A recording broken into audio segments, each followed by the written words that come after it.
Selamat siang Bapak. Terima kasih sudah berkenan melakukan audit mutu.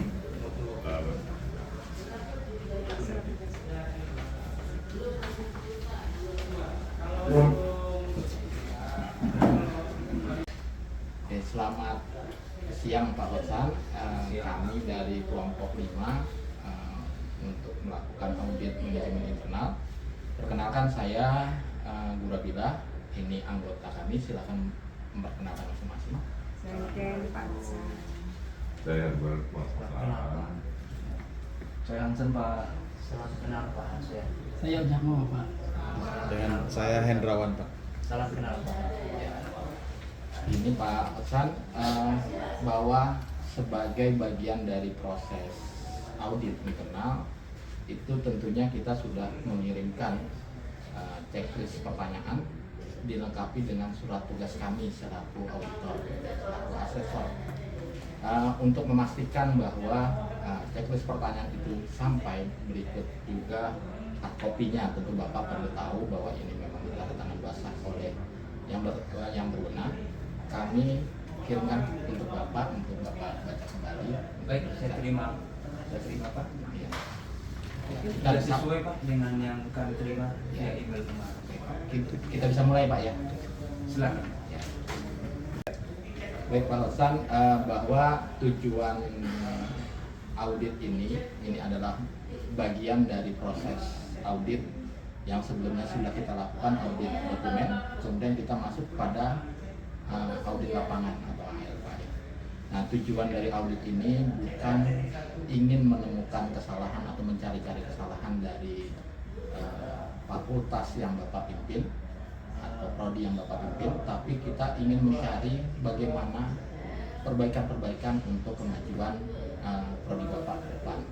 Nah, mudah-mudahan Bapak juga bisa partisipatif, bisa aktif menjawab sesuai dengan kondisi di lapangan, sehingga kita bisa mencapai perbaikan-perbaikan itu yang sesuai untuk diimplementasikan oleh prodi Bapak. Baik. Ada yang mau disampaikan terlebih dahulu Pak untuk pertanyaan yang sudah dikirim atau Bapak belum melihat? Terima kasih Pak, sebelumnya sudah kami terima checklist untuk pertanyaannya. Untuk pertanyaan saya kira kami siap untuk diverifikasi. Baik Pak, yang pertama soal bagaimana prinsip-prinsip penilaian pembelajaran ditetapkan dalam program studi yang Bapak pimpin. Baik, terima kasih sebelumnya atas kehadirannya untuk melakukan audit mutu internal di program studi teknik mesin. Dapat kami sampaikan sesuai pertanyaan yang Bapak sampaikan bahwa di program studi teknik mesin sudah memiliki namanya pedoman akademik. Jadi pedoman akademik ini menjadi acuan kami di dalam memberikan penilaian. Nah, prinsip-prinsip yang utama adalah bahwa penilaian itu harus transparan. Transparan artinya tidak melihat muka, tidak memandang suku, agama, jadi itu harus jelas. Ya. Yang kedua harus objektif. Ya, di dalam memberikan penilaian itu harus objektif, otentik, apa adanya, seperti itu. Ya, jadi kemudian dari transparan sudah jelas di panduan akademik ini sudah jelas di sana komponen penilaian itu terdiri dari adanya tugas, ya, kemudian ada presensi kehadiran, absensi, kemudian ada nilai UTS, kemudian ada nilai UAS. Nah, semua itu ada komponen-komponennya. Misalnya untuk tugas 10%, ya, untuk kehadiran 10%, untuk tugas 20%, UTS 30% dan UAS 40%. Nah, itu mungkin yang dapat kami sampaikan. Jadi ada beberapa prinsip, itulah yang kami lakukan.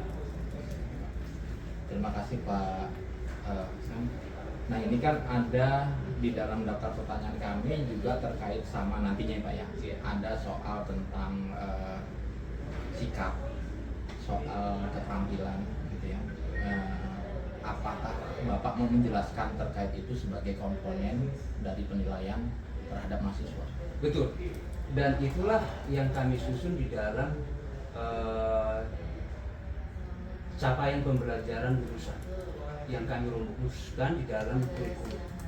Dan itu juga termuat di dalam RPS, rencana pembelajaran semester. Jadi 3 hal itu kita sampaikan di setiap awal pertemuan semester terkait penilaian, terkait tadi PKS ya, pengetahuan, knowledge, dan juga pengetahuan, keterampilan, dan juga sikap. Ini jelas menjadi 3 komponen yang harus selalu kita nilai, dan itu harus teridentifikasi setiap capaian pembelajaran, setiap pertemuannya. Demikian Pak. Artinya misalnya pengetahuan itu bisa berupa pertanyaan yang menggali tentang pengetahuan. Betul. Keterampilan itu misalnya uji kemampuan dari termasuk tesnya itu ya Pak ya? Betul. Kapan dia mendemonstrasikan bagaimana memecahkan persoalan terkait materi yang disampaikan. Kemudian tentang sikap Pak, Bapak Sikap. memasukkannya di mana? Jadi sikap itu bisa kita lihat dari respon dia Pak. Ketika dia misalnya kita suruh bahwa submit jawaban itu harus diselesaikan pukul 14 misalnya. Nah ternyata